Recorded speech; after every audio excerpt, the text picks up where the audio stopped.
la tarde en punto en este feriado y nosotros comenzamos ¿Qué hay que hacer? Vamos a estar compartiendo 1 hora y media de mucha información, pero también la vamos a estar pasando bien porque es feriado, porque tenemos móviles en la calle donde muchos están disfrutando de este día de sol. Parece que volvió el verano, ya vamos a estar hablando también de este clima y cuánto se va a quedar el calorcito. Pero por supuesto que vamos a comenzar ¿Qué hay que hacer? Con lo que ha sido el tema de las últimas horas. La denuncia contra Jay Mamón, contra un colega, ahí lo ves de un lado de la pantalla, a Lucas Jorge Benvenuto, un joven que allá por el 2020 decide erradicar esta denuncia. Y del otro lado, Jay Mamón. A ver, hay que decirlo con todas las letras. Esta denuncia no es de las últimas horas, esta información no es de las últimas horas. Ocurrió durante la semana en el programa A la Tarde de Karina Mazzocco, cuando Lucas estaba hablando, en realidad, fíjense lo que son las cosas, estaba hablando a partir de lo ocurrido con el participante de Gran Hermano y surge en él la necesidad de contar una experiencia personal. Pero surge la necesidad de contar esa experiencia personal a partir de la injusticia que siente. Dice, yo viví esto, fui a denunciarlo y me dijeron que el tema había prescribido, que ya habían pasado muchos años. Ese sentimiento de frustración, de angustia y de injusticia es el que lo lleva a contarlo por televisión. Da todas las características del personaje a quien estaba denunciando, pero no su nombre y no su apellido. Obviamente, hasta que no aparece esto, que es la denuncia, nosotros no podemos hacerlo porque sería como involucrar a alguien que no fue nombrado. La denuncia es muy contundente, es muy fuerte. Desde ayer que se está repasando algunos fragmentos, los que se pueden repasar, y por supuesto que de esto nos vamos a ocupar. Pero hay mucho que ha pasado en estas últimas horas. Comunicado de Telefe, comunicado del propio Jay Mamón. Lili Caruso, por supuesto que nos encontramos, fíjate lo que son las cosas, en una semana en donde tuvimos que hablar de casos que involucraban a personajes conocidos, famosos, y ahora la estamos cerrando hablando de esta denuncia contra Jay Mamón. ¿Qué es lo que se sabe hasta ahora, Lili? Bueno, a ver, bien hiciste un buen resumen hablando de cuando este chico, Benvenuto, se anima a denunciar, pero se anima a denunciar hechos que han ocurrido en 2006. Entonces, ahí empieza a jugar algo que se llama la prescripción. ¿Por qué? Porque ha pasado el tiempo, Sole, y estamos hablando de delitos. Cuando él era menor, igual Jay Mamón era mayor de edad. Y esta es la cuestión. Claro. Pero ¿sabés lo que pasa? Una cosa, aquí hay que analizar, es el delito y otra cosa es la prescripción. Que haya prescripto no quiere decir que no haya delito.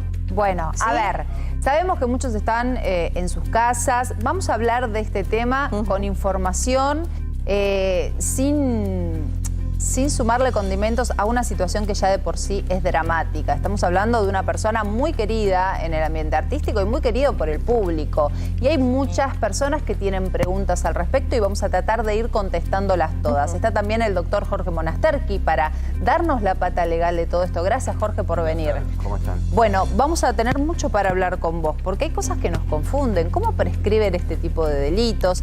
¿Qué implica que prescriba? ¿Quiere decir que no encontraron elementos para investigar? Bueno, de todo esto vamos a hablar en un ratito. Pero, Fer Caroley, te sumo porque acá hay un canal de por medio, que es Telefe, que tuvo que salir a hablar y a dar un comunicado. Segundo comunicado en menos de una semana que tiene que dar el canal. Lo hizo en su momento con Marcelo Corazza y ahora lo hace de esta manera con Jay Mamón. A partir de la información de público conocimiento, Telefe acordó con Jay Mamón suspender momentáneamente su continuidad como conductor de La Peña de Morphy, concediéndole tiempo que considere necesario para ordenar situaciones de índole personal. Telefe es fiel a los principios que la compañía ha mantenido a lo largo de su historia. El respeto, los derechos y el cumplimiento de las leyes son pilares fundamentales de los valores de esta compañía. Bueno, por supuesto que acá tenemos la posibilidad de hablar sin apuros de un tema que merece ser tratado sin apuros. Lo primero que hay que decir es que Lucas Jorge Benvenuto, esta persona, radica esta denuncia, escuchen bien la fecha porque no es algo menor, el 18 de diciembre de 2020. Esto no es algo menor ni desde lo legal ni desde lo psicológico, que en un ratito vamos a hablar también. Estábamos en plena pandemia, en uno de los momentos más densos de la pandemia. Y Jorge, lo que pasó es que él hizo una denuncia por Zoom, no fue con ningún abogado acompañándolo. ¿Qué ocurría, que no es lo que quizás ocurre hoy? ¿Qué ocurría en ese momento con este tipo de denuncias? A ver, debido a lo que eran las limitaciones que había por el DNU que había en vigencia del Poder Ejecutivo, es decir, que digo en general porque quizá que esto alcanza a otra gente y quiere saber, como vos decís, cuál era la situación. Muchas denuncias no se hacían en forma presencial, sino que se hacían o se tomaban o se ratificaban vía Zoom. Claro. Pero eso no implica, hay que decirlo, tampoco lo que es la tramitación del proceso. Porque ayer muchos abogados, ¿por qué te lo pregunto así? Quiero saber tu opinión. Ayer muchos abogados decían, si él iba hoy con un abogado, la cosa era distinta. ¿Vos pensás esto? Esto es contrafáctico y la realidad lo que hay que decir es, acá vamos a tratar de ver lo que es cuestiones estrictamente de lo que es el Código Procesal Penal y órdenes constitucionales. Yo me voy de alguna manera, mi opinión importa poco, siempre digo lo mismo, lo que importa es lo que dice la ley. Exacto. Es decir, cualquier persona puede hacer una denuncia y no es obligación, ni necesidad, ni condición para que tome curso que sea con un abogado, es decir, constituirse lo que se llama con el rol de querellante. ¿Debiera ocurrir que es lo mismo que vos puedas ir con tu abogado o no? Porque lo que se llama el que ejerce la acción, de alguna manera, el titular de la acción penal es el fiscal, ni siquiera el particular damnificado, como se llama en provincia y en algunas provincias, o el querellante en capital. No debiera ser así. Ahora, yo como abogado recomiendo que uno se asesore con un abogado, por supuesto. Porque por ahí te dicen no y hay elementos que un abogado puede traer a cuestión, no, puedo apelar de esta manera, de esta otra, y quizás un ciudadano común no lo sabe, yo no lo sabría. Por eso, vamos a decir un ejemplo concreto en qué varía. Si el fiscal, como en este caso, dice yo no voy a seguir con la acción penal y pido hasta el sobreseimiento por prescripción, si uno se habría constituido como querellante, lo que puede hacer es apelar esa resolución y un tribunal de alzado, en este caso habría sido la Cámara del Crimen, puede revisar si lo que terminó diciendo el juez en razón del dictamen fiscal es correcto o entiende que hay que profundizar la investigación. Bien. Eso es lo primero. Eso es lo primero. Quédate ahí porque vamos a meternos para avanzar, porque, como les dije, hay mucho material que ha ocurrido, muchas cosas que han pasado en estas últimas horas. Es necesario conocer y voy a ser bastante rápida en el repaso de lo que esta denuncia dice para no meternos en detalles que son de la intimidad de la víctima. Pero básicamente, y esto es importante, el denunciante, Lucas, comienza diciendo en esta denuncia que él vivió una infancia muy complicada. Le da contexto a la vida, ¿no? Para muchas preguntas que por ahí no desde lo legal, pero sí desde lo emocional muchos se hacen, que no están buenas, pero vamos a contestarle esas preguntas con información. Dice el denunciante, relató al respecto que vivió una infancia muy difícil con motivo de la patología adictiva que sufría su progenitora, quien como consecuencia de ello lo había descuidado por completo, circunstancia que lo volvió vulnerable, habiendo sufrido abusos físicos, sexuales por parte de amigos de la familia y por su padrastro ya fallecido. ¿Por qué leo esto? Porque lamentablemente muchas personas dicen, tuvo una relación tan larga y antes pasó con otra persona. Estamos hablando de un niño que vivió una situación muy vulnerable con una madre adicta que no pudo cuidarlo a él, no pudo estar atenta a él, y un niño que de alguna manera había naturalizado eso como forma de cariño, un abuso como forma de cariño, era lo que él conocía. Entonces hay que entender y sobre todo hay que ser cuidadoso quizás con las opiniones, porque estamos hablando de un niño con una infancia muy dura. No es en vano que se hace esta mención, Lili, claro acá en la denuncia. Claro que sí, y además hay un elemento más que dice la denuncia que habla de esta situación. Primero y principal hay que saber que las víctimas hablan cuando pueden, sobre todo con el abuso, por eso se ha cambiado incluso la ley, después lo vamos a hablar. Pero cada uno habla cuando puede, en el momento que quiere. Pero el encuentro que él dice, el primer encuentro que tiene, que lo conoce a Jay, es justamente cuando tiene un problema con su mamá en la casa y necesita salir de ese ámbito. Se va a la casa de unos amigos y le dicen, yo tengo a alguien que te quiere conocer. Y ahí es cuando... Así lo dice la denuncia. Cuando tenía 14 años de edad, unos meses antes de cumplir los 15 años, lo que tuvo lugar el 16 de noviembre de 2007, da la fecha de su cumpleaños, una de las noches en que su madre se drogaba, decidió ir a la casa de su mejor amigo para despejarse. Cuando arribó, había un chico mayor de edad quien le dijo que quería presentarle a un amigo al que le gustaban los pendejitos como él. Y que la postre identificara como Juan Martín Rago. En toda la denuncia se habla de Juan Martín Rago. Juan Martín Rago es el nombre real de Jay Mamón. Por lo que le dio su número de teléfono y comenzaron a hablar. Avanzo. Mientras, bueno, esa noche él no quería regresar a su casa por esto que estaba ocurriendo. Su mamá se estaba drogando y el imputado le envió un taxi, fue a su departamento y da la dirección. Da la dirección que, para lo que tiene que ver con la justicia, es algo importante, porque la justicia con eso, olvidémonos que esta causa ya al parecer está cerrada. Vamos a ver qué es lo que pasa con esto y si esto es así, se cierra y punto. Pero Jorge, esto de dar la dirección es algo que la justicia toma y certifica. Va al lugar y certifica. En este lugar vivió tal persona. En una causa normal, es decir, obviamente que se verifican los dichos para ver si el discurso se puede cotejar y tiene aires de realidad objetiva de alguna manera y no tiene contradicciones. Lo que hay que decir acá, repito, por lo que está en el expediente, no todos estamos en contra de lo que son los delitos contra menores, no cabe duda. Pero hay que decir que una causa como de la forma que tramitó, el juez no analizó, ni el fiscal, si los hechos eran reales, verídicos, si el chico mentía, si había Solo pericia se fijaron en el psicológica, almanaque. En la fecha. Solo dijeron como si fuese un soft de una computadora. Claro. ¿Cuándo pasó? No.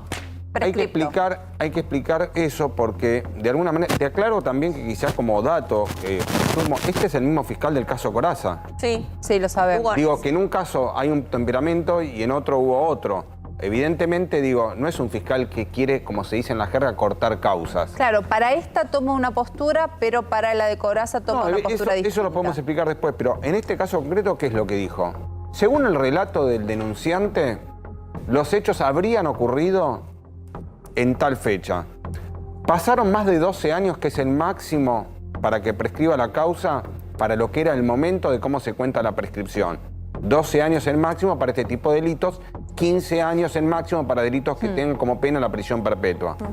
Entonces, como en el año 2018 creo que se cumplía esos 12 años... Sí, porque era en 2006. Lo que dice el fiscal es, no cabe otra que esto va a finalizar con una prescripción y no tiene sentido avanzar porque también hay que marcar esto, porque digo, es importante.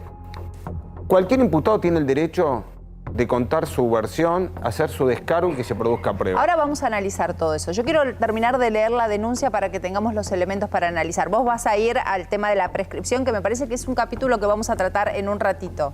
Jorge, a ver, cuando termina de relatar este episodio que ocurrió cuando tenía 14 años, y este es el punto, él describe un episodio que incluye abuso sexual, consumo de marihuana. ¿Cómo lo dice? Mientras Rago, al llegar a este departamento, mientras Rago le convidaba marihuana y alcohol, haciéndole constar que él nunca había consumido ninguna de esas cosas y que las aceptó porque quería gustarle, pero pronto empezó a tener sueño. Indicó que en un momento dado, Rago se acercó al sillón donde él estaba sentado y se besaron, se acariciaron y dado que él estaba muy cansado, se le ofreció una habitación donde luego se quedó dormido. De ahí en más se describe un abuso que no vamos a describir, no vamos a contar, pero que él percibe al otro día cuando se despierta y ahí toma conciencia de lo que había ocurrido la noche anterior.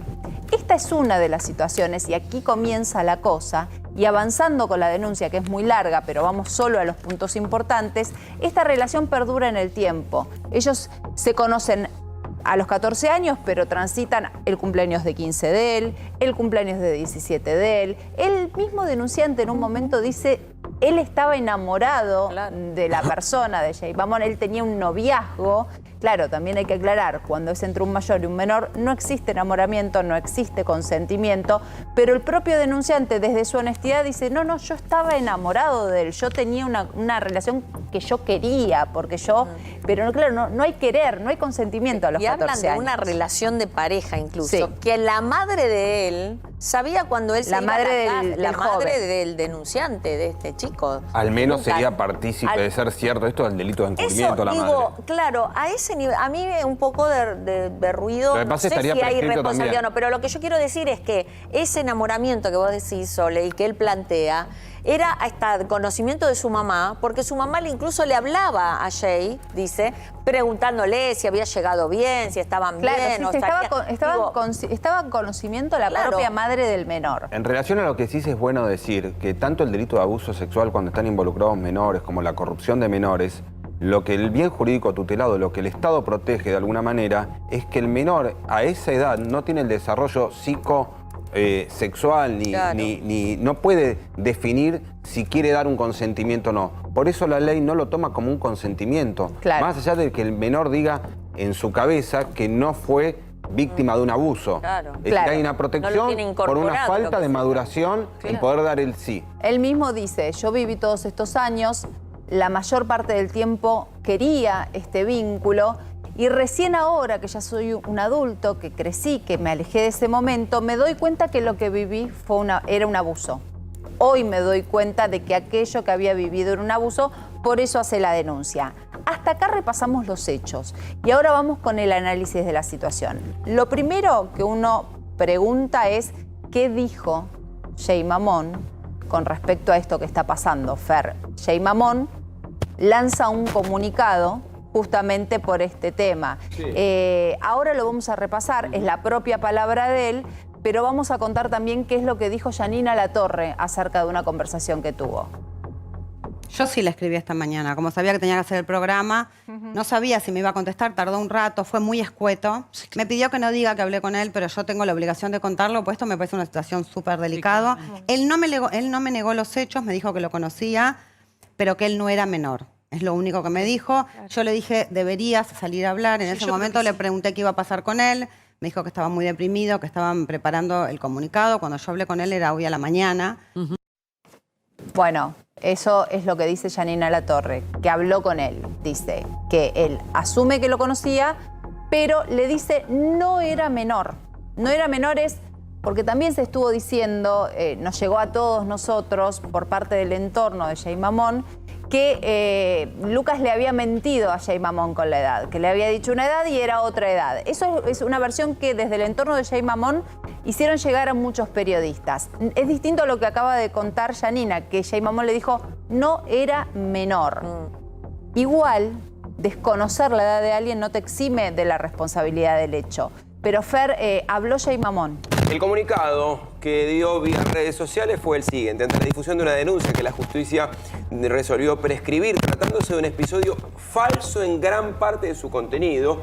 Muchos marcaron Es esa raro. frase, ¿no? En Un gran episodio falso en gran parte de su contenido. Tal vez tenga que ver con lo Con que la edad, con eso. Jay Mamón dice o habla de la edad.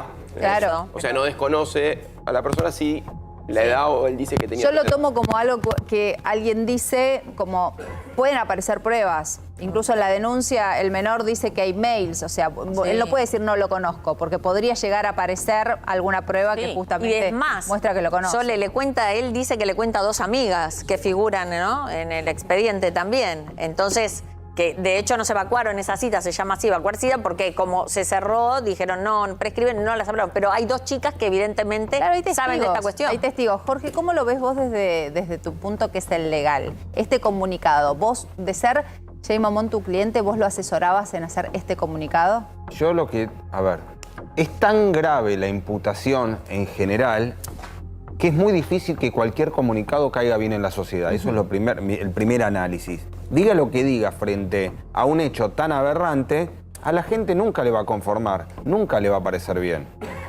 ¿Te puedo pelear con esto? Sí. Si a mí me están imputando un delito de esta gravedad y yo no lo cometí, yo salgo con todo. Salgo con los tapones de punta y digo, a ese menor yo no lo conozco o yo no tuve ningún vínculo sexual con él mientras era menor. Pero eso no se percibe en el comunicado. El comunicado parece como que tiene algunas situaciones grises. Desde el punto de vista... No. Salgo en video, en vivo, ni Pero hay siquiera- abogados que lo paran. No, nosotros tenemos que hacer 2 análisis. Uno es el jurídico y el otro es el de el impacto mediático y cómo queda en la opinión pública. A nivel jurídico, esto está finiquitado. Esto tiene un sobreseimiento con carácter de cosa juzgada. ¿Qué significa esto? Hay un principio que se llama ne bis in idem, que significa que nadie puede ser juzgado 2 veces por el mismo hecho.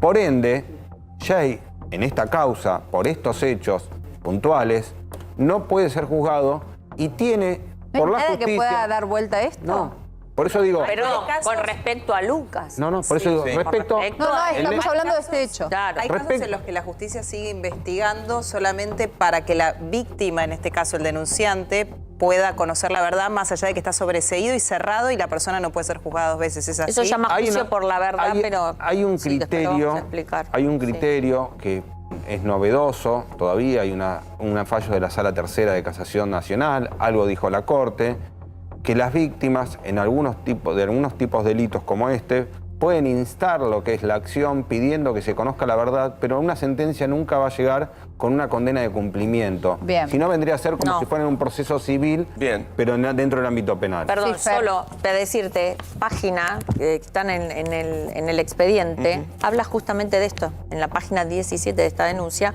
habla de una tutela judicial, etcétera, y habla de esto, de la justicia, del juicio por la verdad. Es decir, que lo pone de alguna forma Sin el embargo, fiscal, ¿no? yo te voy a Diciendo poner- que no puedo hacer esto, pero puedes hacer esto en todo caso. En la resolución judicial, porque hay causas que interrumpen la prescripción, por ejemplo, la comisión de un nuevo delito.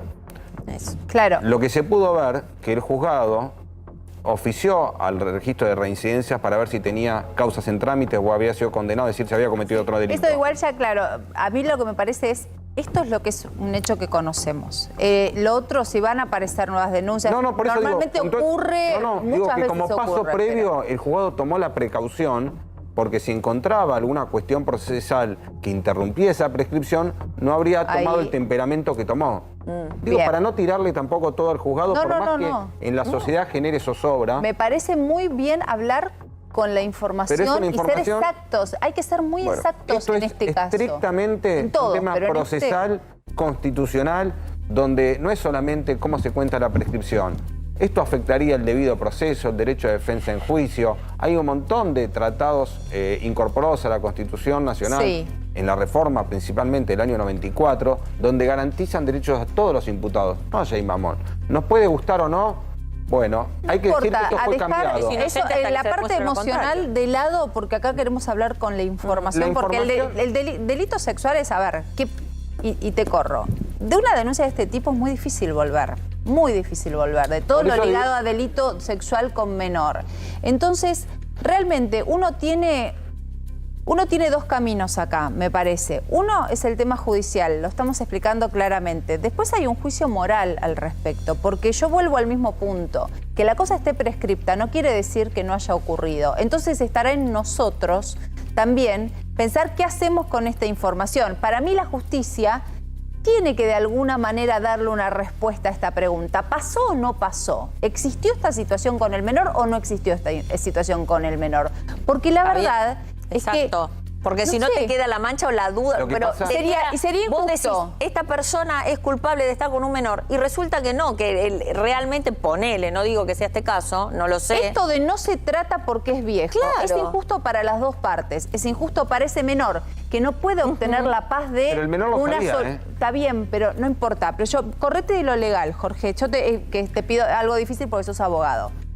Esto de la prescripción es, yo hago un corte en los 12 años porque se me antojan y 13 ni 11 a los 12, es injusto para las dos partes. Para ese menor que muchas veces hace una denuncia porque necesita la paz de la condena, y también es muy injusto para, en este caso, Jay Mamón. Totalmente. por Porque eso- se tiene que investigar y decir, ¿ocurrió el hecho o no Por ocurrió? eso las Exacto. sociedades también Porque de es alguna otra manera van evolucionando, van cambiando y van cambiando lo que es la tolerancia. En este caso hay que decir que en el año 2011, lo que se conoció como Ley Piazza, cambió el tema de las prescripciones en delitos de abuso sexual contra menores y empezó a computabilizar esa prescripción a partir de los 18 años. Sí, sí. En el año 2015 viene una nueva reforma, mucho más extensa, en el cual dice, no, señores, No prescribe. ni siquiera a los 18 años. La prescripción empieza a contar desde el momento que la persona se la denuncia penal. Que yo puedo darme cuenta que lo que viví fue un Exacto. abuso. Pero eso no es retroactivo. No. O sea, eso corre de ahí para adelante. Exactamente, porque en materia penal no se puede aplicar lo que se llama la retroactividad de la ley penal, a menos que sea más benigna una ley y beneficie al imputado. ¿Qué quiero Y decir? la gran Esto- discusión, perdón, también aquí es si el tema de los abusos, si está en discusión, es un tema que debería prescribir o no. ya- Es lo- digo, más lo- allá de la ley de Piazza, lo que se sigue impulsando No, de algunos eso ámbitos tiene una es que no explicación. tiene que prescribir Eso ese tiene tipo de una- delito, es que- porque la víctima habla, y lo insistimos, Es que no cuando puede. Justamente por eso la ley ahora habla del momento de que hace la denuncia. Es decir, estando en vigencia Sos después del mayor. 2015, si la persona denuncia Sí. a los 40 años, Claro. no va a haber prescripción.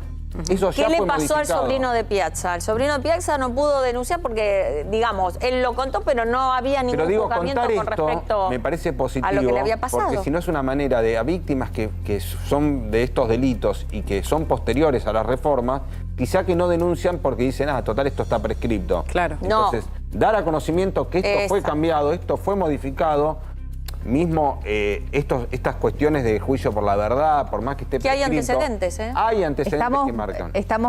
No te dejamos leer el comunicado, Sí, Fer, perdón, te interrumpimos. Vamos No, a no, no, retomarlo no. porque llegamos a esa primera frase que obviamente uno esperaba algo rotundo y esto de no pasó en gran parte es lo que genera que... Y con respecto al comunicado, vos manifestás, y yo estoy de acuerdo con vos, que parecía frío y que tal vez hubieses respondido de otra manera, con un video, con un vivo, salir a decir, y claro, desde el lado legal nos dice, pero no importa porque la cosa ya está juzgada. Hay dos vías, la judicial Totalmente. y la que tiene que ver con la opinión pública. Si la parte judicial está cerrada, como nos contás, la parte de la opinión pública, o donde la opinión pública puede llegar a influir, es con verlo a él. Es una figura pública a la que Claro. conocemos y la que vemos habitualmente. Entendemos que por ahí puede estar choqueado y él Sí. necesita sus tiempos para esto, pero uno imagina que frente a algo tan grave necesitas una respuesta, una defensa Sí. con todo. Y además, con una figura audiovisual, la respuesta audiovisual seguramente va a ser más fuerte que este comunicado que terminamos de leerte. Hablaba de un episodio falso en gran parte de su contenido. Me veo en la necesidad de informar que a ese accionar, que busca inconfesables réditos en perjuicio de mi persona, se le suma una persistente campaña de acoso y difamación. Sale y acusa también. Claro, eso hay un contraataque ahí. Sí. Sí, hay hay Una contraataque. campaña de difamación. Le vamos a preguntar a concretamente. Jorge, a Jorge todo, pero porque, digamos, esto es algo legal que está bien. Claramente. Se suele hacer. No. Como es una manera como perdón, lo digo desde afuera y desconocimiento total. Es una manera de decir, guarda, que mira que yo también te voy a ir con todo. No, la realidad es que está manifestando de alguna manera públicamente que él es víctima de algunos delitos. Eso es lo que uno infiere con la lectura. Por ejemplo, el de Que lo amenazas extorsionaron. coactivas, claro, que se conoce como Pregunta, si a vos te extorsionan, extorsión. Sí. él no denunció esto. Lo denuncia ahora, pero no lo denunció. Uno No, puede ir y primero que decirse, vengo a denunciar que me están extorsionando. Primero ponele. tengo la obligación de decir que no lo sabemos si denunció o no. Ajá. Puede haber una denuncia Puede en curso aparecer. y no sabemos. Segundo, que no hay un plazo específico mientras que no esté prescripto y lo puede denunciar porque él puede considerar que al hacerlo público se terminó de alguna manera de quedar configurado el delito, no en grado de tentativa, sino el delito de extorsión. Es decir, no me pagaste y se publicó esto. Claro. ¿Te puedo...? Entonces digo, yo ahí soy prudente, pero porque la ley me manda a ser prudente. Por eso Está ya fue bien. cambiada. Y digo, si Jay Mamón no tuvo nada que ver con esto, también esto es algo totalmente violento para él. Él perdió su Olvídate. trabajo, Sí. él tiene una carrera... Él tenía que- publicidades, esto lo contamos porque nosotros lo sabemos, publicidades que De ya provincias. salieron corriendo, El tipo quedó de ca- apartado de su trabajo. el Y tipo- aparte, a veces no es todo trabajo y publicidad. El tema es Personalmente, lo que relaciones te pasa a vos. personales, sociales, familiares. Obvio. No estamos diciendo que el menor, si fue víctima de un delito, no es el principal perjudicado. Claramente siempre es el más perjudicado. Lo que estamos diciendo es que la justicia no trató si esto es cierto o no. Y quizá que es un tema para traer a debate en la justicia y discutir. Exacto. Porque cualquiera entonces sabe que el delito está prescripto. Va y denuncia. Voy, denuncio y acuso a una persona. Claro. Y aparece lo que conocemos como las cancelaciones. No lo miremos más, Es terrible. saquémoslo. Por porque eso, lo que hizo de verdad, alguna no manera O porque Telefe. querés hacerle daño a una persona. No, lo Por que hizo eso- Telefe de alguna manera A ver, ejecutó- hay denuncias que hay denuncias que se trabajan y uno sigue su vida, ¿no? Por ejemplo, no sé, Pablo Rago tuvo una denuncia muy complicada, la justicia se expidió al respecto y él sigue con Siguió. su vida y trabaja.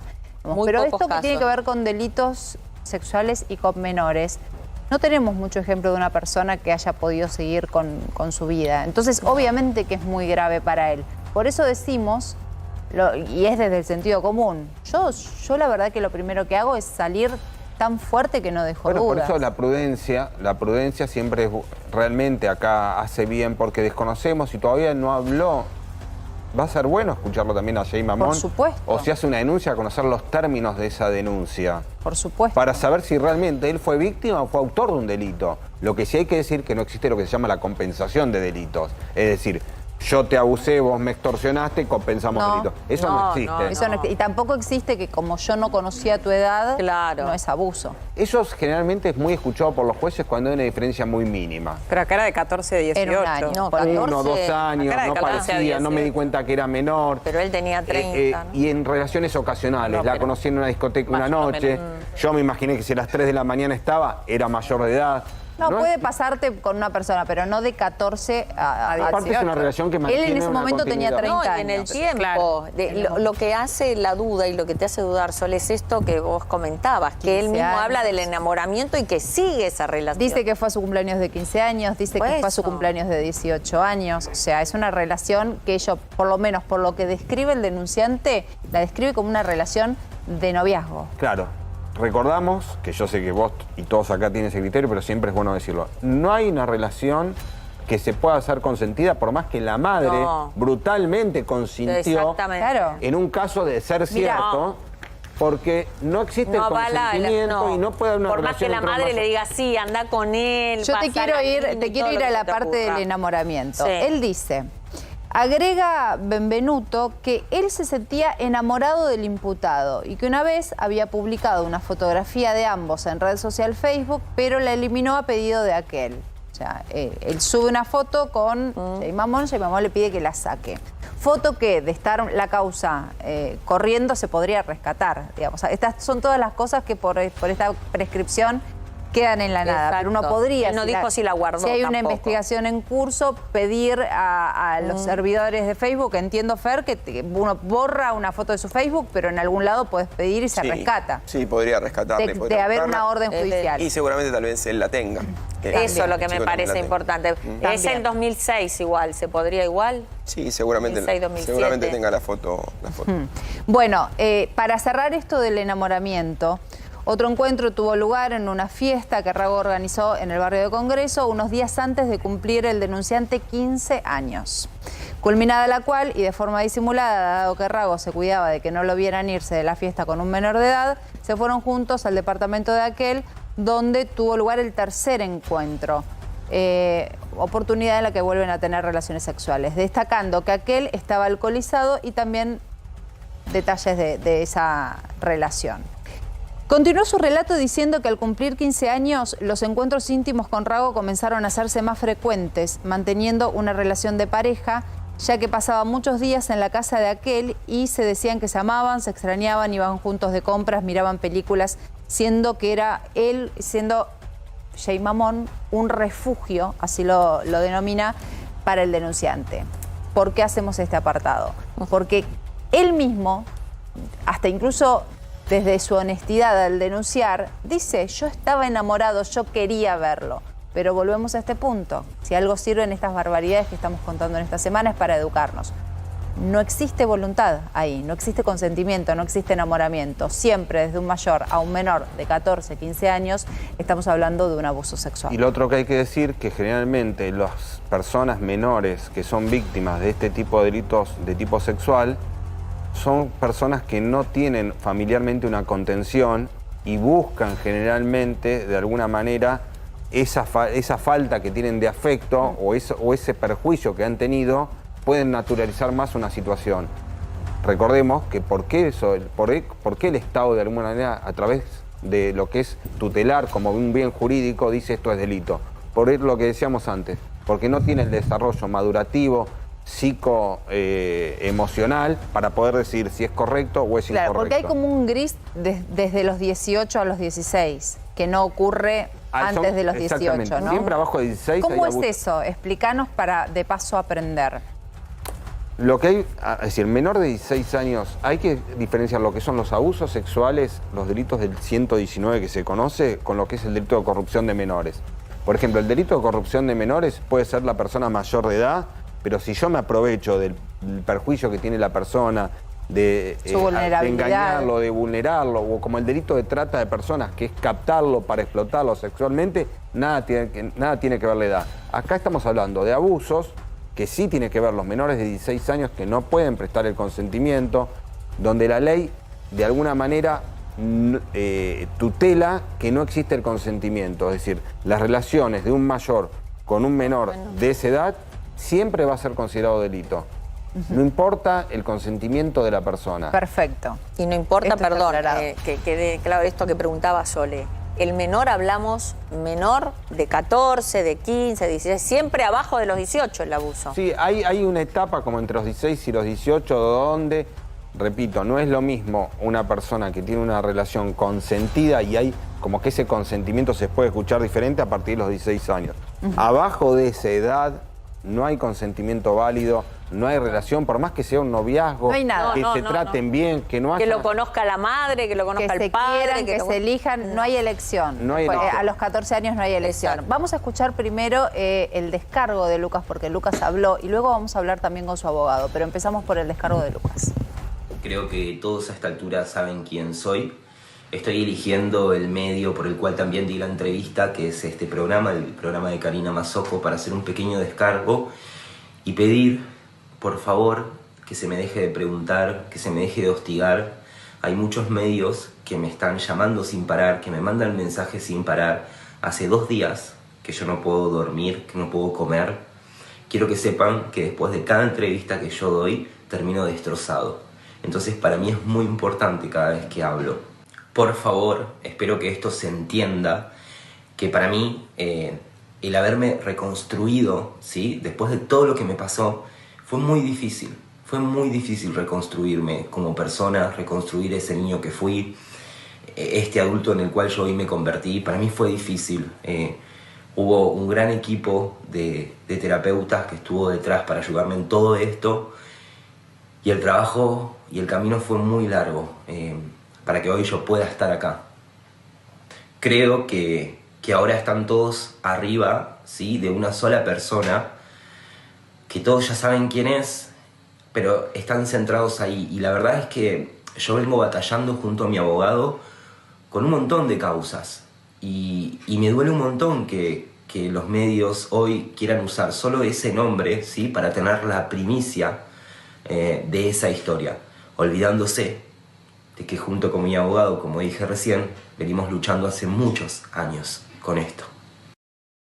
Ya está en nuestros estudios Celia Antonini también, la doctora Celia Antonini, que nos va a ayudar a entender y a profundizar un poco qué nos pasa con estos casos tan difíciles. Pero vamos a saludar a Javier Moral, que es abogado de Lucas Benvenuto. Javier, buenas tardes, ¿cómo estás? Buenas tardes, un saludo a todos y especialmente al doctor Monasterki, que está aquí presente. Bueno, muchas gracias por estos minutos. A ver, ¿cómo ves desde tu lugar de abogado de Lucas la situación hoy? ¿La ves una situación judicial terminada, que sobre este punto no hay nada que hacer? ¿Así lo interpretás vos también? Sí, nosotros a Lucas lo conocimos cuando él nos vino a ver, luego de haber tomado estado público la denuncia por el año 2006 de Jorge Corsi. Claro. Él, cuando se terminó esa causa y tomó estado público, vino y nos contó: yo también fui víctima de esta supuesta banda, en la cual nos relató y cerró el círculo de los demás chicos que habían denunciado. En función de eso hicimos las denuncias y terminaron todas esas denuncias con condenas en el año 2018. Razón por la cual, de alguna manera, perdimos el contacto con Lucas, y Lucas se ve que internalizó, producto de alguna manera, tratar de encontrarle paz a ese niño interior, aconsejado seguramente por su equipo terapéutico de psicólogos, decidió emprender esta denuncia con el convencimiento de que, como había tardado tantos años las denuncias anteriores, él nos dijo, cuando nos enteramos, 2021, dijo: no, bueno, yo como supe que todo esto tardaba muchísimo. Yo hice la denuncia en diciembre y pensé que me iban a llamar dentro de un par de años a juicio, y no, finalmente lo que se encontró es con una resolución de prescripción, que es una resolución formal o aparente, pero que no da una respuesta concreta. Pasó por lo cual, cuando nosotros nos enteramos de esta situación, mucho tiempo después, el caso ya estaba sellado de muerte, y realmente... O sea que vos no lo acompañaste a él en ese proceso. En el proceso de denunciar a Jay Mamón, vos no lo acompañaste. No, ni supimos de esta situación. Tal es así que Lucas, por ejemplo, lo pudo verbalizar y exteriorizar mucho tiempo después. Yo me acuerdo cuando estuvo en la última causa en el año 2018, que recibió la condena de prisión 15 años, Roberto Santi, aquel librero que lo había tenido cautivo por más de 9 meses. Sobre todas esas causas, Javier, perdón, nosotros las conocemos perfectamente porque nuestro equipo periodístico, Documentos América, siguió adelante investigaciones e incluso a Lucas lo conocemos mucho en el equipo periodístico de América, de esas causas. Corsi era, para quienes no lo saben, un psicólogo recontra conocido, y el hombre daba justamente charlas y cátedras sobre temas de abusos y pedofilia, y era un pedófilo. O sea, nosotros seguimos toda esta investigación. Por eso, ¿y por qué cuento esto? Porque muchas veces cuando hay una persona que es denunciante crónico, así se lo dice socialmente, no es que denuncia a todo el mundo, se lo hace como para bastardear o minimizar o relativizar a la persona en sí. Pero en el caso de Lucas es diferente. En el caso de Lucas, justamente, lo que él denunció, la justicia lo pudo corroborar. Por eso es que uno no entiende cómo la propia justicia a una persona que cuenta cosas que después se comprueban, no se la escucha con absoluta atención, porque es una persona que denuncia cosas que después se comprueban. Esto lo digo desde el sentido común, que muchas veces no tiene nada que ver con el derecho y con la abogacía, pero uno lo piensa desde el sentido común. No es es un denunciante crónico, pero de cosas que se comprueban y son reales. No quiere decir que esto lo sea, porque no hay una investigación y somos justos al respecto, pero lo otro que ha denunciado se ha comprobado, Javier. Esa es la acotación que quería hacer. Sí, correcto. Tal es así que él, a lo largo de esos 10, 12 años, ha pasado por diferentes pericias, todas las cuales demostraron que Lucas no mentía, que tenía un discurso coherente, que no había signos de fabulación y que había sido compatible con abusos sexuales infantiles. Razón por lo cual, ¿por qué no creerle? Si la justicia, cuando él señaló con lujo de detalles, a pesar del tiempo que había estado secuestrado en determinados lados, hizo un allanamiento y encontraron 600 videocassettes con las imágenes de abuso sexual infantil, cuando demostró lo de Roca Clement, que Roca Clement fue condenado a casi 14 años de prisión. Es decir, ¿por qué no habría que creerle en esta situación? Máxime cuando él no tiene nada que ganar, acá por el contrario. Pero Lucas lo que sí tiene es el motor de muchas otras personas que lo han alentado a hacer esta denuncia para que no vuelva a suceder y que no vuelva a repetir lo que él mismo vivió. Entonces, él se ha convertido de alguna manera en un referente, y porque le llueven mensajes a través de sus redes sociales, a través de Instagram, con personas que dicen, a mí también me abusaron y quiero saber cómo tengo que como un embanderado de esta causa. Y que se animen a denunciar. ¿Cómo está él, Javier? Te lo pregunto ya no desde tu rol de abogado, sino de cercano a él. ¿Cómo está él ahora? Bueno, sistemáticamente cada vez que él tuvo que salir a hacer alguna declaración pública o someterse a algún tipo de pericia, tuvo una consecuencia, un impacto negativo en su salud. Tal es así que ahora tiene el teléfono apagado, no responde, porque le hace muy mal. Esto lo revictimiza, pero por el otro lado también, de alguna manera es, como siempre él dice, es liberador. Entonces, siempre es mejor hablar, verbalizarlo, independientemente de si hay una respuesta judicial o no. Javier, Liliana Caruso, ¿cómo estás? Buenas tardes. ¿A vos esta nueva denuncia, si quiere digo nueva en el sentido de que ahora conocemos algunos detalles más o que salió a la luz, va a ser que, o a ustedes, al grupo de abogados, impulsen alguna otra movida, por así llamarla, judicial, o llegar a lo que se llama el juicio por la verdad, que se sepa, que se pidan pruebas, que se pueda llegar a algo, por lo menos algún detalle más de saber si existió o no el delito, cómo fue? No lo hablé con Lucas, yo reitero que la última conversación que tuvimos fue en el año 2018 y esporádicamente en el 2021 cuando vino a Buenos Aires a contarnos esto que le había sucedido, pero no sé si va a estar en ganas, más allá de que el juez invita básicamente cuando hace un denodado esfuerzo de la resolución para decir esto está prescrito sin perjuicio de ello, acá hay un camino que es el juicio por la verdad. Habría que ver si Lucas, analizando el beneficio y el perjuicio que podría obtener, más que nada desde el punto de vista de su salud, está suficientemente entero como para hacer un tipo de juicio por la verdad.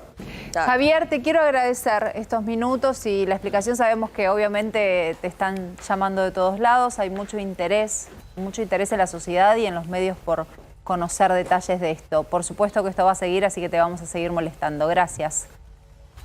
Por favor, hasta luego. Muy amable.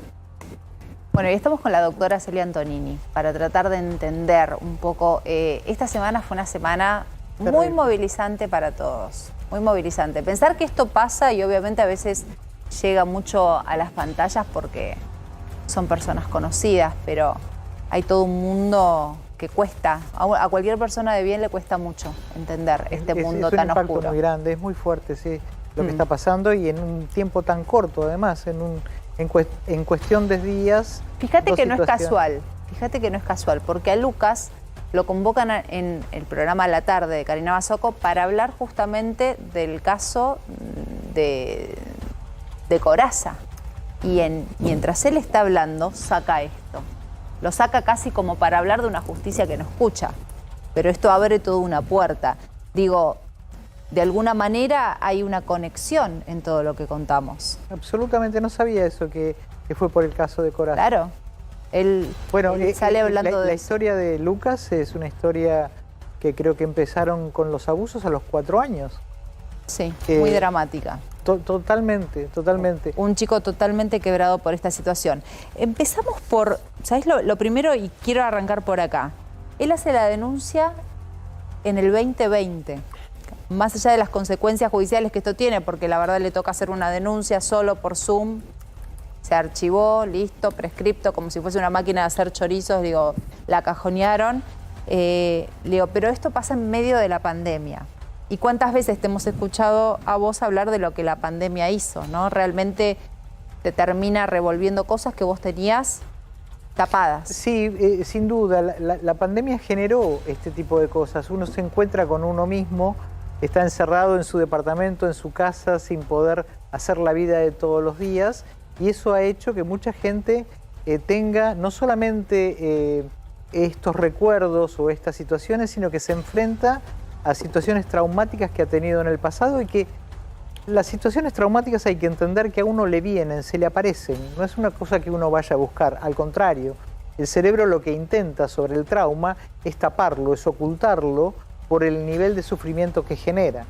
Entonces, esta situación tan diferente que tuvimos en la pandemia ha hecho que mucha gente le apareciera así de repente esta situación. Por lo que no se entiende por qué pueden proscribir este tipo de cosas, porque una persona puede acordarse a los 60 años que fue abusada a los 8 y durante todo ese tiempo no recordarlo porque ese trauma justamente lo que hace es evitar el recuerdo. El cerebro trabaja de esa manera. Antes no se sabía esto, pero hoy se sabe por qué uno no recuerda y que no es una cuestión voluntaria. Mucha gente dice, pero ¿por qué no lo dijo antes? Claro. No lo recuerda, realmente no lo recuerda. Te quiero tirar un montón de mensajes espantosos que están en redes sociales, pero que yo cuando son esos mensajes horribles, lo que digo es, hay una persona que piensa esto, ¿no? Y quizás detrás de esa persona hay un montón de personas que piensan esto. Mucha gente decía, pero él estuvo de novio, él estuvo enamorado y ahora lo denuncia, esto debe ser despecho. Eso, si vos buscás, aparece en infinidad. Soy una lectora crónica de comentarios debajo de las publicaciones de este tipo. Y Y eso haber- aparece. Puede haber estado enamorado, es cierto eso. Él mismo lo dice en la Sí, denuncia. en realidad hoy sabemos que un niño de 4 años puede llegar a enamorarse. Un niño de 4 años, de 5, ¿A los 4 años? de 6. Yo estuve a los 6 años totalmente enamorada. Totalmente Del enamorada. amor de primer grado. Sí, pero totalmente enamorada. Pero esto se sabe hoy gracias a los estudios que hay y a que a la gente la pueden poner en un resonador magnético funcional, le muestran la foto de su enamorado a una nena de 6 años y se le prende el circuito del amor. Entonces, esto se sabe. Y se sabe también que a los 80 años una persona se puede enamorar. Se puede volver a enamorar o por primera vez o repetidamente a lo largo de la vida. Entonces, que una persona a los 14 años se enamore es perfecto, sí, se puede a los 14, puede a los 10, no es común, no es lo de todos los días a los 10 años o a los 6 años como me pasó a mí, pero a los 14 años perfectamente se puede enamorar. Eso no hace que el cerebro tenga la maduración que necesita a los 14 años. No se aceleran las cosas en el cerebro, en el proceso del desarrollo cerebral. Pensá que una persona para manejarse totalmente, y que su cerebro esté absolutamente totalmente desarrollado necesita 25 años.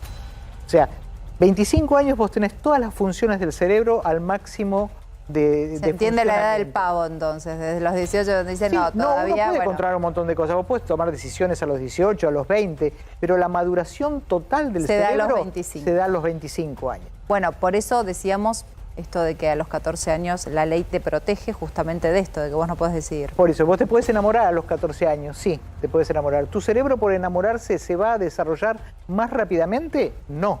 Vas a seguir teniendo un cerebro con el desarrollo de 14 años que tiene niveles de impulsividad diferentes a una persona adulta, que tiene emociones y con la historia que tenía este chico más todavía, o sea, tiene una cantidad de traumas, tiene una cantidad de cosas que no lo preparan para tomar buenas decisiones y para controlar su conducta como lo hace un adulto. ¿Y qué pasa con los adultos y estos casos? Y corriéndonos exactamente, porque no sabemos cómo, obviamente no sabemos qué pasó acá con detalle, pero muchas veces los adultos ven situaciones en donde se está sexualizando a un menor. Lo escuchamos en infinidad. Mi mamá sabía que a mí me hacían esto, le dije a mi mamá y mi mamá se enojó y no me cambió la creyó. situación. Hay muchos abusos intrafamiliares. ¿Qué pasa con los adultos que miran para otro lado, que tapan? ¿Es vergüenza? ¿Es no querer la ruptura familiar? ¿Qué Sí, es? no creo que sea vergüenza, no creo que es mantener el equilibrio familiar, intrafamiliar, o sea que mantener ese equilibrio tapando las situaciones de abuso. La mayoría de la gente se resiste a creerlo, se resiste que el menor diga que es abusado, se resisten. Muy pocas veces los menores también lo dicen. Hay que ver que todo el manejo que tiene el adulto sobre el menor hace que el menor no pueda decirlo porque está amenazado, porque tiene miedo, porque justamente es menor. Tiene cero responsabilidad sobre sus actos, al igual que el chico de 14 años. Tiene cero responsabilidad sobre lo que hace y sobre lo que le pasa porque se abusa de la falta de maduración que se tiene. Pero mucha gente intrafamiliarmente no lo dice. Tapa. Lo Sigue. tapa para mantener el equilibrio, sí. ¿Te recuperás de un abuso? Puede que sí, puede que no. Hay dos cosas diferentes.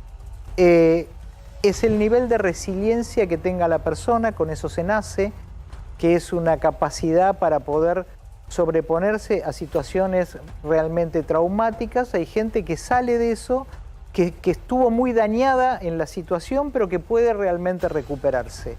Y hay gente que tiene una muy baja capacidad de resiliencia, que queda arruinada y destrozada para el resto de su vida.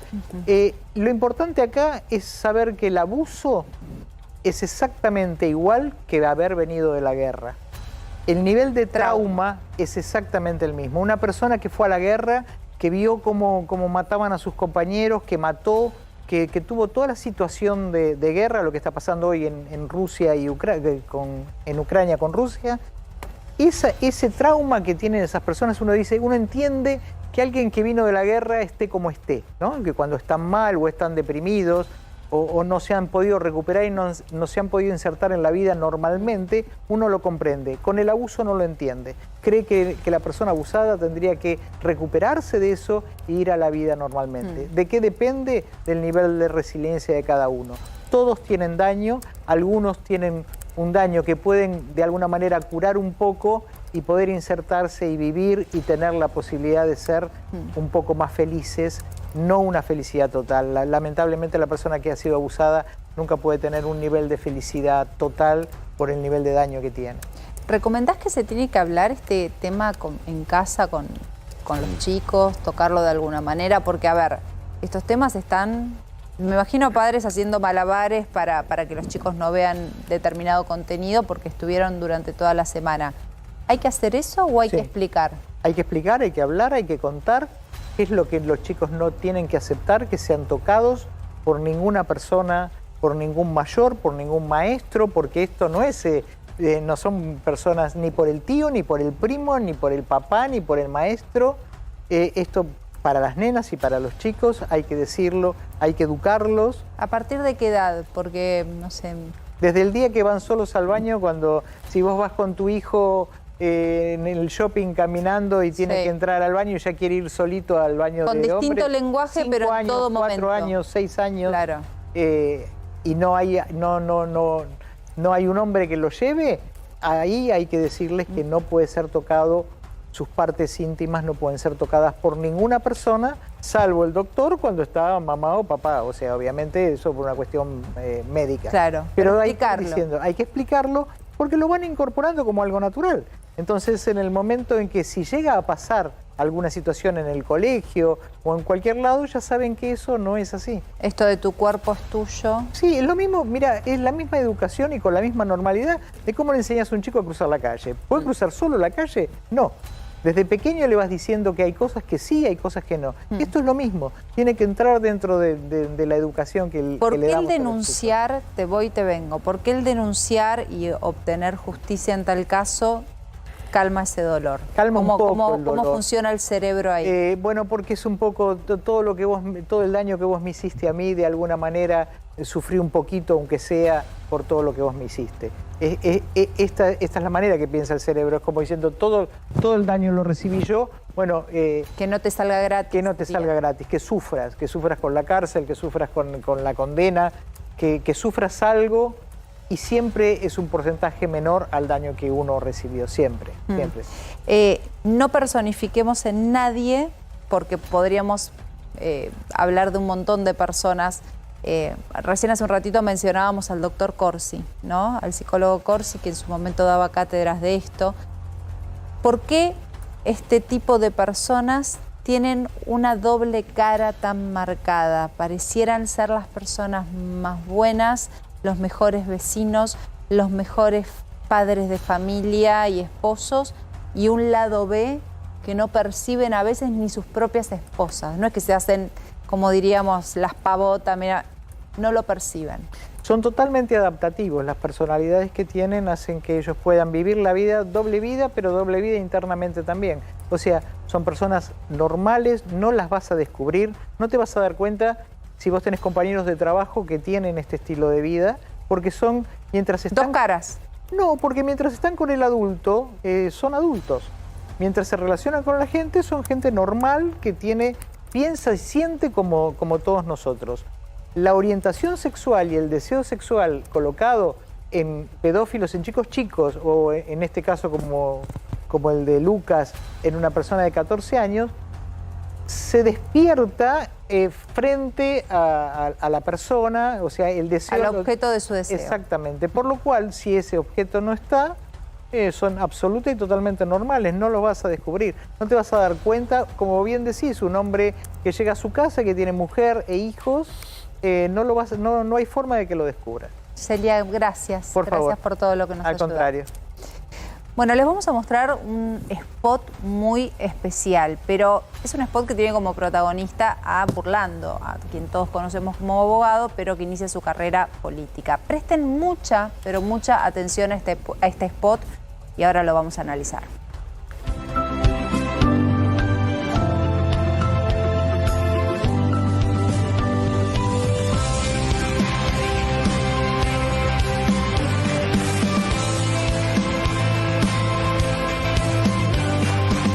algo no hay duda es de la decencia de esta familia y de toda la gente que se ha acercado. Siguen apostando a la decencia, a la educación y que hay mucha calidez y mucho material humano para salir adelante. Solamente hay que proponérselo. ¿Qué es esto, Nuria? A ver, primero, bastante se dijo de este spot de Fernando Burlando, que recordemos es candidato a gobernador de la provincia de Buenos Aires, por esto de ir a mostrarse de una forma que no es la habitual que lo veamos, vestido inclusive de una forma que no es la habitual que lo veamos. Se disfrazó de pobre. Exactamente. Se disfrazó así para generar una empatía, buscando el voto de los sectores más vulnerables. Ahora, cuando vos repasás ese spot, vas a ver una imagen en la que inclusive le pasa el hombro por arriba, todavía no llegó, ahora la vamos a ver, que a los que tenemos algunos años en el periodismo, nos suena como una cara, ahí está, una cara muy conocida. A ese hombre lo conozco de un lugar y no de un lindo lugar. ¿Y sabes qué? Fernando Burlando también lo conoce. Ese señor es José Luis Sauge, una de las personas que fue condenada por la muerte de José Luis Cabezas. ¿Recuerdan ustedes? Reportero gráfico, muy querido en el medio por sus compañeros y demás, que fue asesinado marcando lo que era el principio del final de Yabrán. ¿Recuerdan ustedes? Cabezas, que le había tomado la foto en su momento. Bueno, José Luis Sauge, asesino de Cabezas, aparece ahora en el spot de Fernando Burlando. ¿Qué dice Fernando Burlando hoy? No sé, ustedes me dirán si tenemos para escucharlo o les cuento yo. Sí, tenemos para escuchar un pedacito, a ver, ¿querés? ¿Tiene explicación para esta locura? Mira. A ver. Sí, en su video, y no sé si en el video o en las fotos, usted aparece que se abraza con una persona que parece ser José Auge, que es uno de los responsables del asesinato de José Luis Cabezas. ¿Podría confirmarnos si se trata de él? Ese caso fue hace muchos años. Yo, así como visité este lugar, también estuve viviendo en otros asentamientos. Esa fue un poco la idea de esta campaña. Se acerca gente de todo tipo, esa es parte de la realidad argentina. O sea, nos guste o no nos guste. En definitiva, la realidad argentina es gente que son trabajadores, y han tenido antecedentes, o sea, gente de todo tipo. Yo no soy autoridad para cancelar a nadie, no me interesa hacerlo, no me parece que no es ni dar un paso adelante, ni siquiera yo soy el indicado de juzgar. Nunca fue mi tarea juzgar a la gente, pero esa es parte de la realidad argentina. Fernando, si queremos negarla y si no queremos verla, es otra cosa. Si me permite, me gustaría que le hiciera una pregunta a una persona que nos acompaña aquí en nuestro elenco, que es Juan González. Juan, por favor, hace vos tu pregunta. Fernando, ¿cómo te va acá, Juan González? Entonces, para ser claros, el que aparece en el spot con usted, con el que se abraza, es José Luis Sauge, uno de los sobrinos de Cabezas. Yo no lo he chequeado porque es un caso que manejé hace mucho tiempo. Se ha acercado a los distintos videos que hemos hecho caseros, infinidad de gente. Yo no estoy evaluando quién tiene antecedentes o no. Yo lo que sí te puedo decir es que cuando hablo de honestidad Bueno, esto es un escándalo, Solé. ¿Y qué te parece, Nuria? A ver, es una provocación, no entiendo desde qué lugar. Él defendió a los asesinos de Cabezas, no es que casualmente, no tenía ni idea, él es una persona que defendió a los asesinos de Cabezas. Exactamente. Que lo abrace en un spot. ¿Cuál es el efecto que quiere buscar? Decímelo desde lo político. ¿Hay alguna lectura que nosotros, siendo periodistas, no podamos comprender? Imaginamos que en principio nunca pensó que José Luis Sauge iba a ser reconocido. La verdad es bastante difícil de lograr entender el por qué un hombre que utiliza el discurso de la mano dura contra la delincuencia y que además defendió a uno de los asesinos de uno de los hechos que además tomó tanta notoriedad por tratarse de un periodista. Recordemos, José Luis Cabezas era periodista de la revista Noticias, por eso escuchábamos recién las voces que escuchábamos de los periodistas de Perfil. Justamente uno era Jorge Fontevecchia y otro colega del diario Perfil, de la revista Noticias, que tienen bien conocida la causa y son los primeros que identifican a José Luis Sauge en esta foto con Burlando. Y Burlando dice, no soy quien para cancelar a nadie. Defendió a los asesinos de Cabezas. En un spot abraza a uno reivindicando a un asesino de José Luis Cabeza y dice que no, él no cancela. Sí, él dice que no se dio cuenta. En un spot, y esto, digo, no tiene que ver con la causa, pero hace al todo. La verdad que en este país, en donde tenemos un 50% de pobreza, que un hombre que se baja de un Porsche de $300.000, se ponga una camiseta y se disfrace de pobre, nos cae mal a todos. No va por ahí la política. Si querés arrancar en la política, querés comprometerte con la pobreza, bienvenido sea, pero que te disfraces de pobre para tomarle el pelo a la gente, porque básicamente en este país no es gracioso que todos conocemos la vida de Burlando, sabemos que vive en Barrio Parque, él no para de dar notas mostrando su casa, sus millones, sus propiedades, su lujo. Que te pongas una camiseta y te vayas a disfrazar de pobre, la verdad que es una tomada de pelo para todos. Sole, él explica que estas imágenes son tomadas en recorridas que no se hicieron puntualmente para este spot, sino que él va tomando estas imágenes con sus equipos de sus recorridas por los barrios con gente en cierto grado de vulnerabilidad. Y que entonces la gente se le acerca, le habla de su problemática, le dice lo que necesita, le cuenta sus cosas. Y que él ahí no puede registrar. Dice, si ustedes me ven la cara hace 25 años, probablemente no es como la de ahora, seguramente la de Burlando no, claramente, pero difícil pensar que él no pudiera reconocer. O sea, que él anda por la calle así, no con los trajes de $4.000. No, eso es para la tele, es el disfraz, el disfraz de la tele. Pero ciertamente impactó mucho esta palabra de él, además, durante la mañana diciendo, no sé, puede ser, no soy quién para condenar a nadie, puede ser que sea auge. A ver, cancelar es cuando uno por ahí dice, es un término que se usa para una persona que dice algo que va en contra de los derechos humanos o en contra de la libertad de género, entonces la sociedad lo cancela. Él toma justamente esa capacidad de no cancelar a una persona, no la anulo, no la borro, pero estamos hablando de un asesino, un periodista. Quiero agregar, Sole, que esto generó la rapidísima reacción de los colegas de José Luis Cabezas y rápidamente en las redes, en Twitter y demás, desde Gabriel Michi, que recordemos fue el compañero de José Luis Cabezas, hasta el resto de quienes compartían ese camino con él. Dice Gabriel Michi en redes, o sea, el abogado que se hizo famoso por el caso Cabezas y que ahora promete mano dura contra los delincuentes, usaría un asesino responsable de uno de los peores crímenes de la Argentina para promocionar su candidatura en un video. El zorro cuidando un gallinero, dice Gabriel Michi. Impresionante.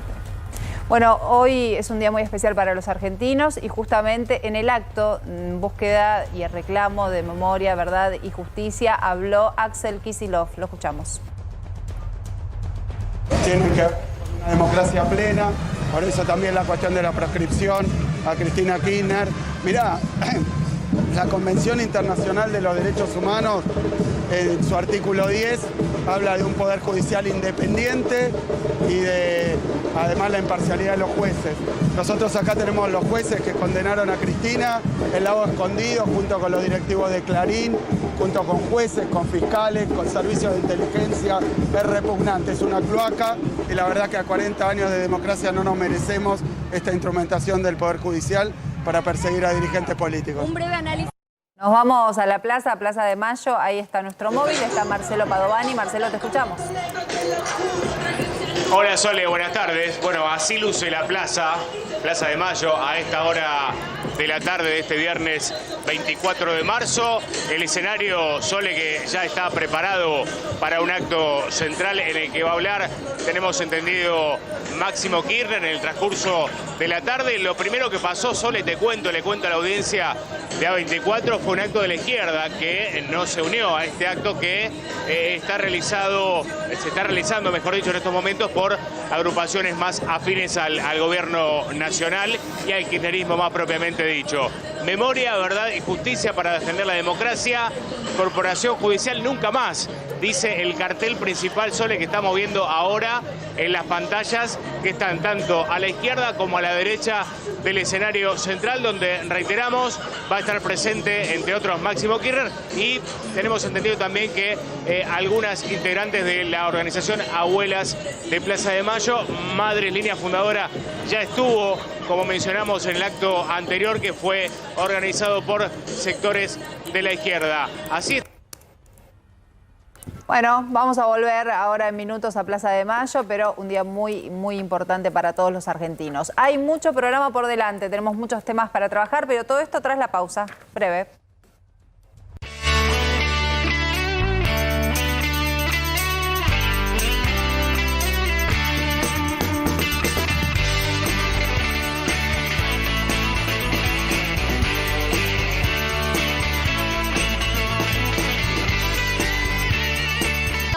Pensar en la consigna de hoy, que es democracia sin mafias, en un contexto de intento de proscripción hacia Cristina, también los hechos ocurridos en septiembre con el intento de asesinato hacia ella, ¿qué quizás nos queda a nosotros como militantes o cómo podemos encontrar la forma de evitar esa proscripción y también de seguir cuidando algo tan valioso y que nos costó tanto como es la democracia? Mirá, lo que uno entiende y ve es que el Partido Judicial y el macrismo tuvo la decisión entre el 16 y el 19 de desgastar, perseguir la figura de Cristina, creyendo, como decía la otra vez una persona, 8 indagatorias el 25 de febrero, el mismo día, nadie nunca le pasó eso a ningún ciudadano, a nadie. Y tenía que ver con que el poder creía que con ese desgaste la podía condicionar o hacer perder potencia electoral. Y en el 19 no lo esperaban, hizo lo que creyó y el peronismo ganó, incluso una parte de un peronismo que había renegado de ella, que estaba con la cabeza agacha. Cristina fue a esos compañeros que muchas veces se pelean con ella, les levantó la cabeza y le dijo vamos a pelear. Y creo que lo que entendieron ahora también, que ahora sí tienen que proscribir, que ahora no tienen que dejar ni que participe por las dudas, porque se sabe de su potencia electoral. Obviamente las elecciones se ganan o se pierden. Ahora, lo cierto es que la compañera participó de 3 fórmulas presidenciales y las 3 ganaron. 46 puntos en el 2007, 55 en el 2011 y 48-9 acompañando al presidente en el 2019. Una de las consignas de esta marcha es Caminamos por los 30.000.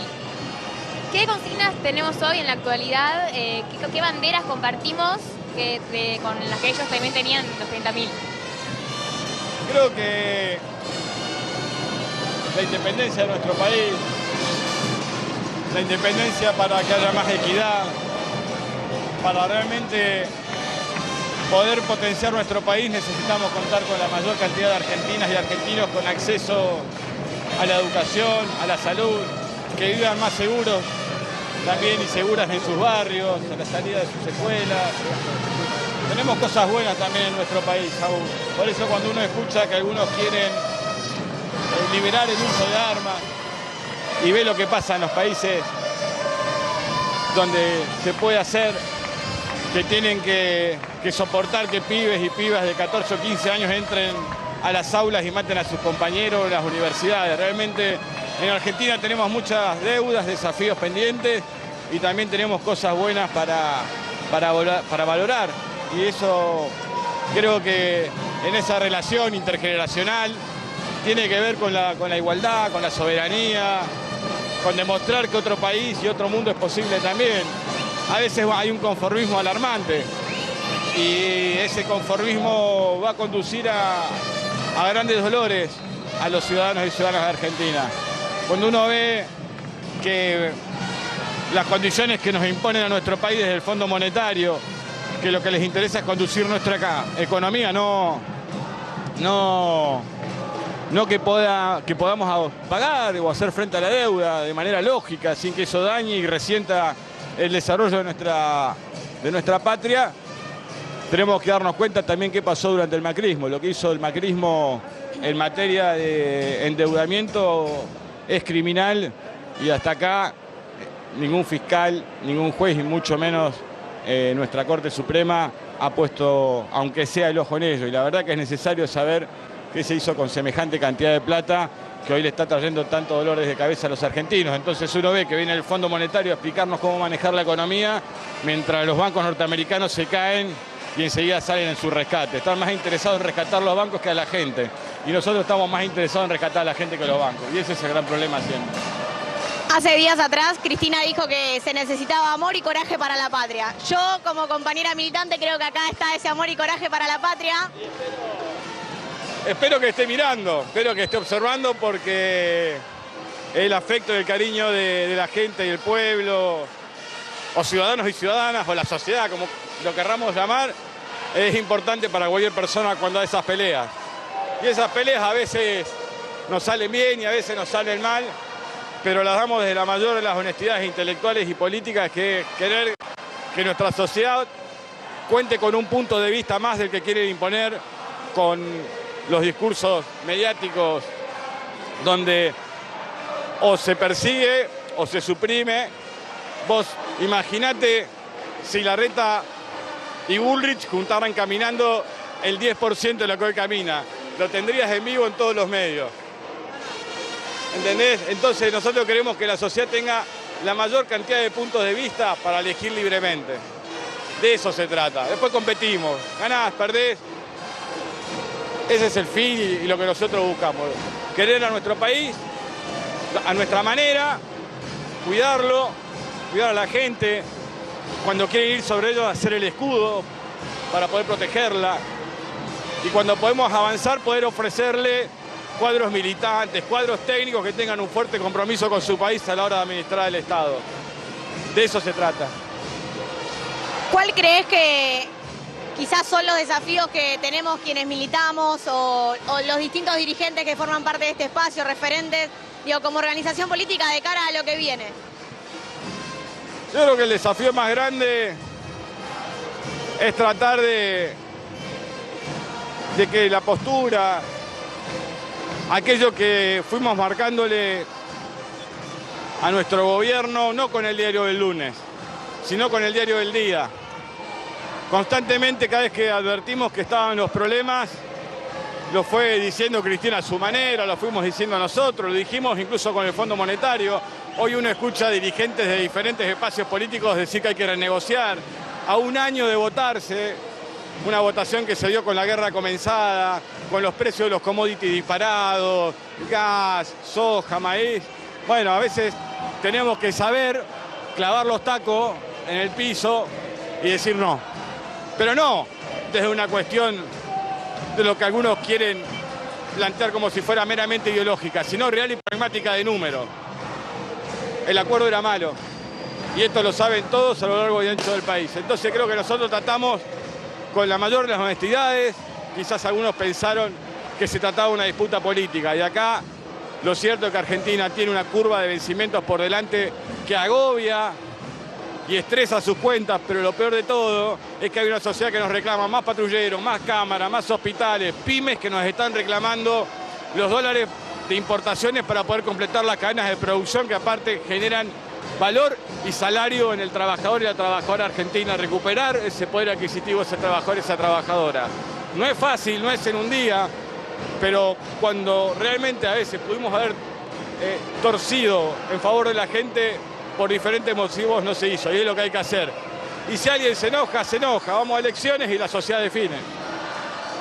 Bueno, ahí vimos un trapo gigante que dice democracia sin mafias. Creo que esa es la consigna más grande de la marcha de hoy. ¿Cómo vemos a la democracia hoy? Creo que que todos aquellos que nos ofrecemos a competir, a que la sociedad nos elija o no nos elija, cualquiera de su forma, tenemos que entender que hay un gran desencanto en muchos sectores que en el 2019 fueron a votar masivamente porque estaban quebrados por las políticas macristas. Y la verdad que tenemos que tener una propuesta que realmente incentive a nuestro pueblo a participar, a tener ganas. Compañeros, compañeras, bueno, perdón. No pasa nada. No está pensado para televisión. Entonces creo que eso que tenemos por delante de incentivar a nuestro pueblo a participar es vital. La democracia vive con la gente adentro, vive con la gente participando, debatiendo y discutiendo en los espacios. Si no, se reúnen unos pocos iluminados por hombres de la patria que quieren saberlo todo y después no solucionan nada. Y eso lo aprendimos el día que Néstor llegó a la presidencia. Así llegó a la presidencia argentina. Y de ahí se pudo empezar a construir un proyecto diferente y demostrarnos a nosotros mismos que ni las argentinas ni los argentinos eran culpables de cómo estaba el país o cómo quedó en el 2001, sino de los dirigentes que claudican. Pero muchos dicen que el problema son los argentinos y las argentinas. El problema son las dirigencias que claudican cuando realmente tienen que dar la talla ante los desafíos. Y para cerrar, Máximo, ya le hemos escuchado varias veces a Cristina decir que nosotros tenemos el bastón de mariscal en nuestras manos. ¿Qué le podemos decir a aquella ciudadanía, a la sociedad que quizás no participa dentro de una organización política, pero que realmente le interesa lo que está pasando, que realmente le interesa participar de distintos ámbitos para que puedan... Que aporte, que se meta en la cooperadora de la escuela, que se meta en la cooperadora de los hospitales, que vaya y se plante. Es muy difícil. Nosotros podemos generar espacio para más derechos, pero es la sociedad los que debe defenderlos y ejercerlos todos los días. Para eso lo hacemos. Es muy difícil a veces si la sociedad nos involucra. Entonces, la militancia sindical, cultural, barrial, política. Hay que llenar todos los lugares y meterse. No va a cambiar y desde una pantalla no vamos a resolver nada. Vamos a cambiar la letra del tango, que decía la ñata contra el vidrio, y ahora están todos con la ñata contra la pantalla. Bueno, hasta aquí la palabra de Máximo Kirchner en el Día de la Memoria. Por supuesto que en algunos minutos vamos a volver al acto que se está llevando a cabo en Plaza de Mayo. Sí. Nuria. Bueno, este es uno, Sole, de los actos, porque recordemos que en el día de hoy se hacen distintas movilizaciones y marchas por este tema, y a Máximo Kirchner se lo intenta meter de algún modo en lo que es el operativo Clamor por Cristina, y él intenta salir de esto hasta tanto se definan las situaciones preelectorales. Ahora, ya que hablamos de posibles candidatos, ya que hablamos de ánimo del gobierno nacional, tenemos que decir que dentro de la Casa Rosada hay buen ánimo por lo que fue el canje de bonos. Recordemos que hace muy pocas horas se anunció desde el Ministerio de Economía que los bancos habían aceptado esta idea de canjear los bonos en dólares de las empresas públicas por títulos en pesos. Esto tuvo algunos cuestionamientos desde un sector que decía, ¿y qué pasa con la ANSES? ¿Qué explica el ministro de Economía, Sergio Massa? Que en realidad a la ANSES le va a hacer ganar esto unos 2.000 millones de dólares. ¿Por qué?